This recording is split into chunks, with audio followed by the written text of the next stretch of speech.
Cuando el presidente ruso Vladimir Putin inició la invasión a gran escala de Ucrania en 2022, probablemente se imaginó que sería una tarea tan sencilla como bajar a la tienda de la esquina a comprar un paquete de cerveza. Claro, tal vez tengas que llevar tu cartera, en este caso tu ejército, y quizá tengas que hablar con la persona en la caja o, ya sabes, bombardear unas cuantas docenas de ciudades. Pero en general, no es una tarea especialmente complicada. Ahora imagina que sales a la tienda de la esquina y al poner un pie en la calle, te encuentras con toda una brigada de vecinos armados hasta los dientes. No solo eso, sino que han construido un conjunto de defensas tan completo que, 4 años después, todavía solo has avanzado la mitad de la cuadra. Los edificios a tu alrededor están medio destruidos y humeando, y todavía no has conseguido esa maldita cerveza. Bueno, esa es la situación en la que se encuentra Rusia mientras su ofensiva de primavera de 2026 sigue avanzando lentamente. A pesar de estar luchando ya por más de 4 años, con un costo de más de 1 millón de muertos y heridos, Moscú todavía solo controla el 20% de Ucrania, incluyendo la península de Crimea que anexó en 2014. En ese tiempo, los objetivos de la operación militar especial han pasado de tomar Kiev en 3 días a simplemente asegurar el control total sobre la región de Donbass, un objetivo que probablemente solo ahora se pueda lograr a un costo increíble. Antes de continuar con el video de hoy, unas palabras rápidas de nuestro fantástico patrocinador, Raycon. Literalmente me llegaron esta mañana y he estado probándolos en la oficina. Al principio estaba un poco confundido. Pensé, audífonos, manual de instrucciones, tíralo, pero estos son un poco diferentes. Se llaman los clip-on. Así que pones esta parte en tu oído y pones esa parte ahí, y así de fácil se ajusta y no se cae. No lo sé. He usado audífonos de botón y todo tipo de cosas donde es como, no sé si solo tengo orejas de forma rara, pero estos grises estaban conectados a mi teléfono. Oh, está sonando. Deja de sonar. Normalmente quieres que suene, pero ahora estoy grabando un anuncio para ustedes, así que obviamente no quiero que suene. Se sujetan en tu oído en lugar de meterse dentro. Son súper ligeros, no hay presión, se sienten muy cómodos. Tienen este diseño de metal con memoria que los mantiene en su lugar. Aquí dice que los he usado para caminar, pero no es cierto. Solo los he usado en la oficina esta mañana. Pero los voy a probar cuando salga a caminar, y estoy seguro de que serán igual de fantásticos que todos los audífonos Raycon. El diseño de oído abierto también está bueno porque puedes escuchar lo que pasa a tu alrededor mientras escuchas música o tomas llamadas, y yo vivo en una ciudad. Es bastante práctico, la verdad. Hay tráfico y esas cosas. Por más que me gustaría aislarme del mundo, no es precisamente la mejor idea. Además, la calidad de sonido, ¡wow!, es muy buena. Las llamadas se escuchan bien y claras, y la batería dura mucho más de lo que esperas. Dice esperas, pero apenas me llegaron esta mañana. Pero todas tus otras cosas siempre duran para siempre, así que supongo que estos son igual de buenos. Además, puedes conectarlos a varios dispositivos y cambiar entre ellos sin tener que meterte en la configuración. Definitivamente voy a usar estos a diario. Y sí, son los audífonos de clip para todos los días. Son el complemento perfecto para tu rutina diaria. Así que ve a buyraycon.com/warfrontsclip para obtener un 15% de descuento. Gracias a Raycon por patrocinar. Y ahora volvamos al video de hoy. Uno de los principales problemas que enfrenta Moscú en su 4º año de guerra es lo golpeado que está su ejército. Según un artículo publicado en febrero por Dmitry Kuznets, un analista militar del Carnegie Russia Eurasia Center, el reclutamiento en Rusia es de aproximadamente 30 a 40 mil soldados contratados al mes, y según funcionarios occidentales que hablaron con Warfronts, las bajas de personal de Rusia mes tras mes han superado el reclutamiento desde al menos diciembre. Marzo en particular fue un mal mes para las bajas rusas, registrando un número récord después del primer gran avance de la ofensiva de primavera. Esto también es una mala señal para el ejército ruso, tampoco es lo ideal. El reclutamiento se ha vuelto costoso para Moscú, ya que los bonos de firma más grandes para atraer nuevos reclutas se han vuelto más comunes y la calidad de dichos reclutas ha disminuido notablemente. Bajo el sistema actual, los ciudadanos socialmente desfavorecidos, como los desempleados o quienes cumplen condena en prisión, constituyen una parte significativa de los nuevos reclutas. Eso significa un mayor número de personas con poca preparación sirviendo en las líneas del frente. En busca de reclutas mejor calificados, Moscú ha lanzado una campaña de reclutamiento específicamente para operadores de drones, ya que este puesto requiere un mayor grado de disciplina y entrenamiento que muchos otros roles. La campaña promete un contrato de 1 año, en lugar de la situación estándar de te quedas con nosotros hasta que termine la guerra que la mayoría de los soldados rusos han firmado. El Kremlin está considerando cambiar su enfoque respecto a la conscripción en otras áreas también, pero no tanto para hacerla más atractiva, sino más bien en la línea de cómo podemos encontrar conscriptos sin provocar disturbios. El 20 de marzo, los gobiernos locales de una provincia rusa ordenaron a las empresas con más de 150 empleados que nominaran de 2 a 5 empleados para la conscripción. Incorporar a las empresas en el sistema de reclutamiento establece un mecanismo para una movilización encubierta, evitando la necesidad de anuncios oficiales. Y hay informes de que Moscú está haciendo preparativos para medidas de conscripción similares en los principales centros de población, algo que Putin ha evitado en su mayoría hasta ahora. Medidas tan drásticas son cada vez más necesarias a medida que las muertes de rusos siguen aumentando. Según la base de datos mantenida por Mediasona y la BBC, que solo incluye una fatalidad si ha sido confirmada al 100%, más de 213.000 soldados rusos han muerto en la operación militar especial. Eso es más que el total de muertes por todas las causas de las fuerzas estadounidenses que sirvieron en Corea, Vietnam y la Primera Guerra Mundial combinadas. Y dado que estos son solo los muertos confirmados, el total real probablemente sea mucho mayor. Además de la creciente presión por el aumento de bajas, Moscú ha estado lidiando con un vaivén económico. La guerra en Irán y el cierre relacionado del estrecho de Hormuz han llevado a un aumento en la demanda de petróleo ruso, y Estados Unidos ha suspendido algunas sanciones en reconocimiento de la necesidad internacional. Estos acontecimientos hicieron que el precio por barril del petróleo ruso se disparara al doble de su promedio previo a la guerra, algo que inicialmente proporcionó un ingreso estabilizador para la economía rusa, cada vez más presionada. Pero para gran disgusto de Moscú, una serie de ataques ucranianos con drones a terminales y refinerías de petróleo rusas en los mares Negro y Báltico prácticamente han anulado ese impulso inicial. El alcance del daño a la capacidad de exportación del puerto ha sido tan significativo que las compañías petroleras rusas se han visto obligadas a reducir la producción e incluso podrían declarar fuerza mayor, no por su incapacidad de producir, sino por su incapacidad de entregar físicamente. Según el programa sobre Rusia de la Universidad George Washington, después de los ataques, las exportaciones de petróleo rusas cayeron un 43% en el transcurso de una semana, y a pesar de que los precios se mantienen en su nivel más alto en 13 años, los ingresos por exportación de petróleo bajaron de 2.45 mil millones a 1.44 mil millones de dólares. La reducción en la capacidad de exportación rusa ha llegado al punto de que, según se informa, un aliado no especificado le pidió al presidente ucraniano Volodymyr Zelensky que disminuyera los ataques a la infraestructura energética rusa, al menos mientras continúe la crisis energética global provocada por la guerra en Irán. Dado que Estados Unidos es el único país que ha levantado las sanciones contra el petróleo ruso durante la guerra que inició, mientras que las naciones de la Unión Europea se han mantenido firmes, no parece descabellado suponer que el aliado no especificado sea, muy posiblemente, Estados Unidos. Otra cosa a destacar es que la disidencia ha estado apareciendo últimamente con mayor frecuencia incluso en los rincones más inesperados de la sociedad rusa. Ilya Romeslo, un abogado y hasta hace poco un ferviente partidario de Putin, fue noticia en marzo cuando hizo una publicación en Telegram titulada «5 razones por las que dejé de apoyar a Vladimir Putin». En la publicación, llamó a la invasión de Ucrania una guerra sin salida, protestó contra la supresión del acceso a Internet y llegó al punto de declarar, cito, «Putin debe renunciar y ser llevado ante la justicia como criminal de guerra y ladrón». Este cambio de opinión es sorprendente, por decirlo menos. Romeslo estuvo en la nómina de Moscú como bloguero pro-Kremlin durante un tiempo y fue al menos parcialmente responsable del arresto en 2021 y la posterior muerte de Alexei Navalny. Aún más recientemente, la celebridad rusa típicamente pro-Kremlin, Victoria Bonja, también expresó sus propias preocupaciones, publicando un video advirtiendo a Putin que la mayoría del país tenía demasiado miedo de él como para decirle honestamente lo que estaba pasando, y mencionando problemas como inundaciones, sacrificio de ganado, cortes de internet y presión financiera sobre los pequeños negocios. Aunque debemos señalar que algunos creen que el video de Bonja fue montado, ya que el Kremlin respondió de manera suave en lugar de, ya sabes, encerrarla en un manicomio. De cualquier manera, en general están pasando muchas cosas en Rusia en este momento, y si eres Vladimir Putin, probablemente quieras controlar lo que la gente en tu país puede ver sobre todo lo que está sucediendo. Con ese fin, en Moscú y otras grandes ciudades rusas, los cortes de Internet se están volviendo más prolongados y severos, al igual que las restricciones sobre qué aplicaciones y sitios web pueden acceder los ciudadanos rusos, incluyendo Telegram, que es utilizado por la gran mayoría de los rusos para casi todo. Moscú alega razones de seguridad para las restricciones, afirmando que los drones ucranianos pueden usar las redes móviles rusas para fines de navegación y selección de objetivos y que Telegram no es lo suficientemente seguro.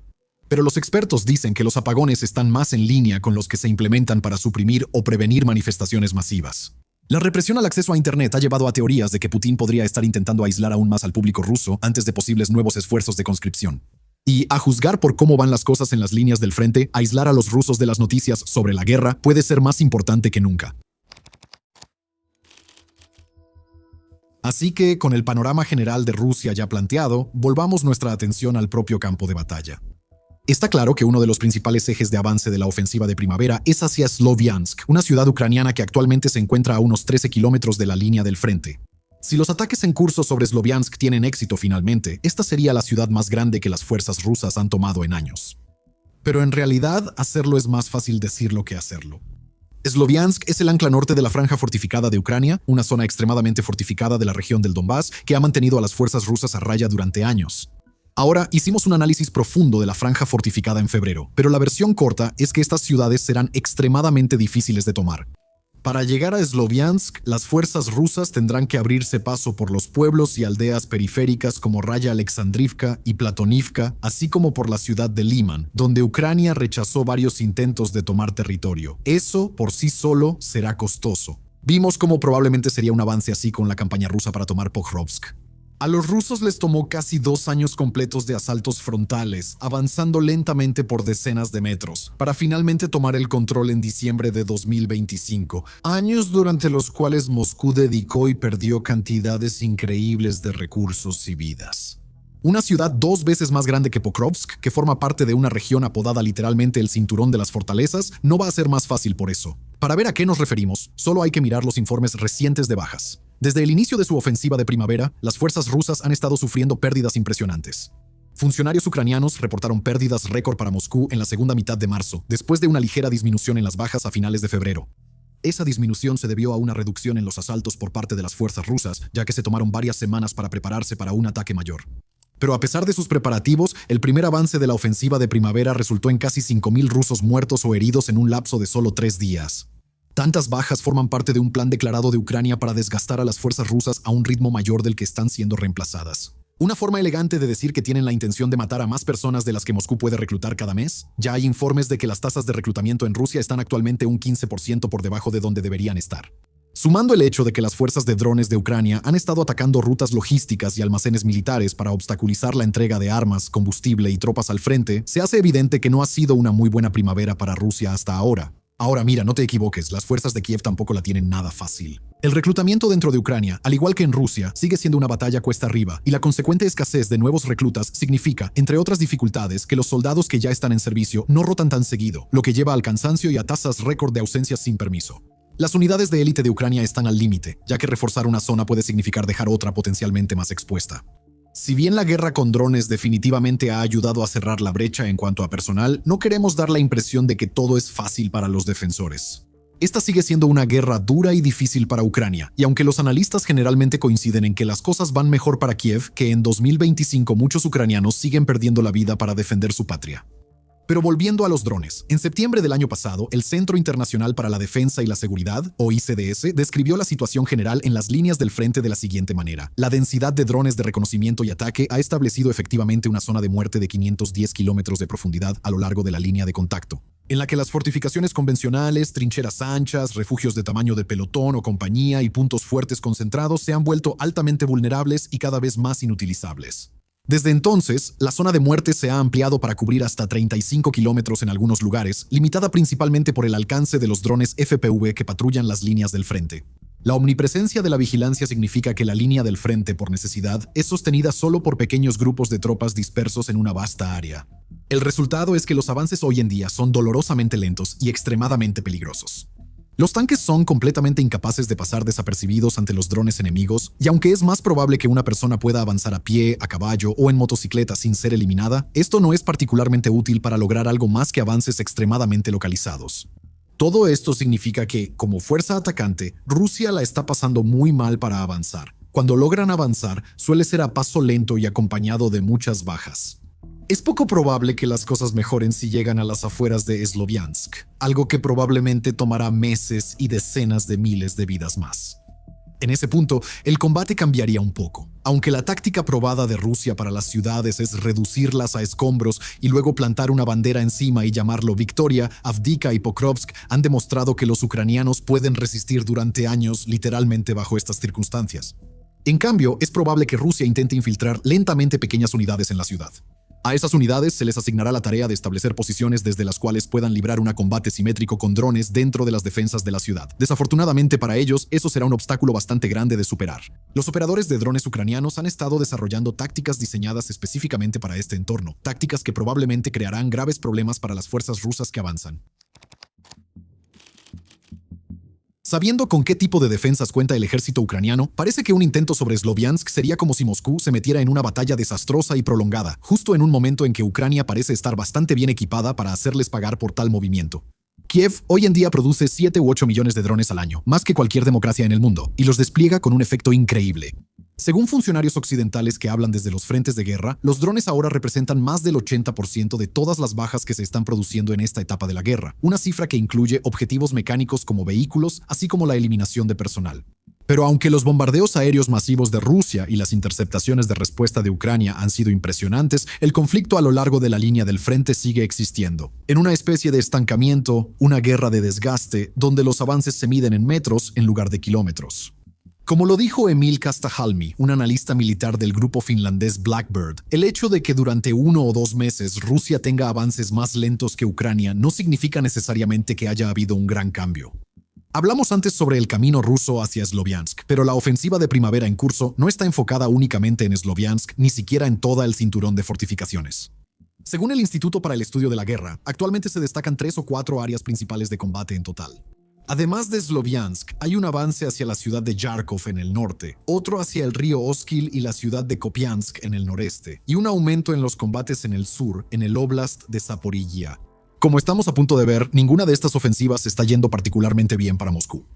Empecemos con el avance hacia Yarkov. La ciudad se encuentra a unos 30 kilómetros de la frontera previa a la guerra con Rusia y permanece a unos 20 kilómetros de las líneas del frente, todavía fuera del alcance de la artillería rusa. Las fuerzas rusas actualmente están intentando hacer retroceder a las fuerzas ucranianas para crear una zona de amortiguamiento defendible desde la cual eventualmente puedan lanzar ataques de artillería contra la ciudad misma. Este frente ha visto muchos asaltos utilizando pequeños equipos en motocicletas, pero muy poco movimiento desde que el Kremlin abrió el frente en 2024. También en el Oblast de Yarkov se encuentra el río Oskil, que las fuerzas rusas quieren cruzar para tomar, entre otras, la ciudad de Kopiansk y desde ahí avanzar hacia el este de Yarkov y el norte de Donetsk.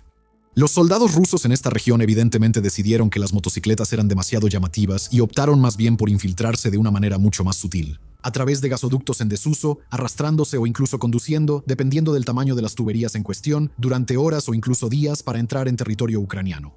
Esta ruta de entrada en particular hasta ahora no ha tenido éxito en Kopiansk. Sin embargo, los ataques a las comunicaciones y la infraestructura de suministro en la línea del frente ucraniana han sido comparativamente más exitosos, causando escasez para las fuerzas ucranianas en la región tan significativa que 2 comandantes ya han sido destituidos o degradados por no manejar el problema. Más al sur, en Zaporizhia, el teniente coronel ucraniano Vyatili Gazaka, comandante en la zona, predice que los combates solo continuarán intensificándose en la región a medida que avance la primavera y el suelo siga secándose del lodo invernal. Hacia finales de marzo, se perdió brevemente la energía en la central nuclear de Zaporizhia ocupada por Rusia, lo que generó preocupaciones sobre la estabilidad de la planta y llevó a que la Agencia Internacional de Energía Atómica emitiera un comunicado pidiendo un alto al fuego localizado para que las reparaciones pudieran realizarse de manera segura. La capital regional ya ha empezado a recibir pequeños drones FPV explosivos pilotados por las fuerzas rusas en la zona, lo que plantea la preocupante posibilidad de que el tipo de cacerías humanas que vemos a las tropas de Moscú realizar contra civiles en Jersón puedan llegar a Zaporizhia. Sin embargo, en todos los frentes, los avances mínimos de Rusia le han costado caro. Las defensas ucranianas ya están bastante bien atrincheradas y las bajas de personal ruso son especialmente altas cerca de Prokrovsk, una ciudad en la provincia de Donetsk que está a unas 2 horas en auto de Sloviansk, gracias a varios contraataques ucranianos.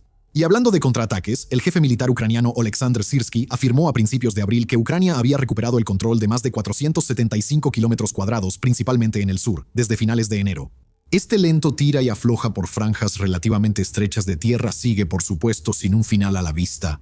Numerosos intentos de negociar un alto el fuego han fracasado en poner fin a los combates, o al menos en lograr una pausa, pero los términos presentados por cada parte siguen siendo mutuamente excluyentes. A pesar del estancamiento en el campo de batalla, Moscú sigue exigiendo que Kiev entregue territorio en el Donbass que las fuerzas rusas no han podido tomar.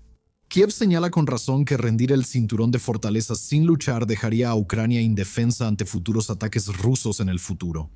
Y nadie confía en Vladimir Putin para que cumpla su palabra, por eso las negociaciones siguen fracasando. La administración de Trump sigue actuando como si todo fuera cuestión de hacer un trato inmobiliario, en lugar de ser el equivalente del siglo XXI a pedirle a Checoslovaquia que entregue el territorio de los Sudetes a la Alemania nazi. Ucrania sabe que no puede ceder el Donbass sin garantías de seguridad férreas que los estadounidenses no están dispuestos a dar. Mientras tanto, Vladimir Putin sigue creyendo que Estados Unidos eventualmente retirará su apoyo a Ucrania, lo que significa un corte de inteligencia y una prohibición para que los países europeos compren equipo estadounidense para suministrar a Kiev. Pero la administración de Trump no ha estado dispuesta a dar ese paso, y por eso el conflicto continúa. Cada vez se pierden más vidas, todo para satisfacer el ego de los viejos autócratas marchitos que se sientan en el Kremlin. Hasta que cambie de opinión, o de alguna manera deje el cargo, los drones y sus operadores seguirán cazando, los misiles seguirán volando y los civiles seguirán haciendo lo posible por continuar mientras la ofensiva de primavera de Rusia se prolonga hasta el verano. Gracias por vernos.